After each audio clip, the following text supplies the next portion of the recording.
So today we're going to make a beetroot tartine with prosciutto, poached egg, beetroot tartare. Great brunch item, okay? So we'll start with the beetroot tartare. I mean, I say tartare, it's technically not raw, it is cooked beetroots, but it's just a small dice. You know, one thing to remember when you're doing with red beets is they stain. So what I typically do is I use a piece of paper to cut it on so you don't stain the board. So I want to take off the corners, so it's going to be a nice dice. See the stain? Now if that's on your board, it's very difficult to get out.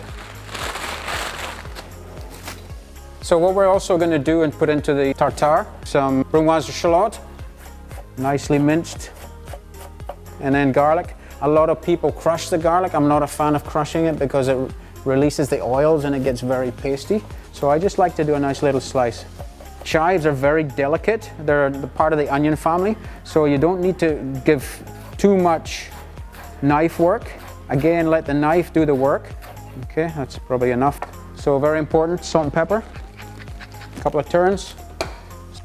Now, as you see, it's just a mix of vegetables right now. So what I want to do is I've got some beautiful verjus that we got. It's almost like a vinegar, so it gives it a little bit of acidity. We just want to put a little touch in there. You just want to combine it with a little bit of honey, again for contrasts. Tom, have a taste. Tell me what you think, what's missing. Definitely get the salt. Probably just a touch more sweetness? I think for me a touch more acidity. Acidity, okay. Just a touch more acidity. So maybe what I'm going to do is take a little bit of lemon juice, just to brighten it up a bit. We've got some local ricotta cheese from a local farmer. So we just want to mix it up a little bit. Take it. Nice spread on there. Not too thick, not too thin. You know, you want every bite that you have, you want to get a bit of that creamy ricotta. Beautiful.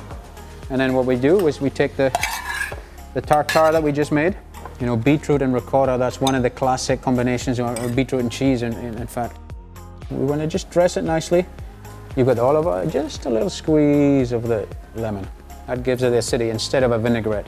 You know, one thing I like just to add in there is just a few slices of avocado.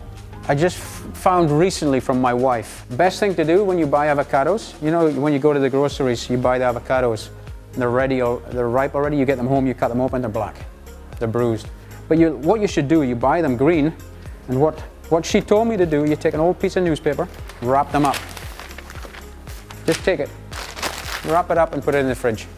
In the refrigerator? In the refrigerator. Oh, don't ask me why about the science behind it, but there's something to do with the carbon, which keeps it nice and green like this, but it ripens it and keeps the color. Now, a lot of people struggle to peel it. What I like to do is I like to cut it first, and then it comes off nice and easy like that. You know, we're going to put an egg in to poach.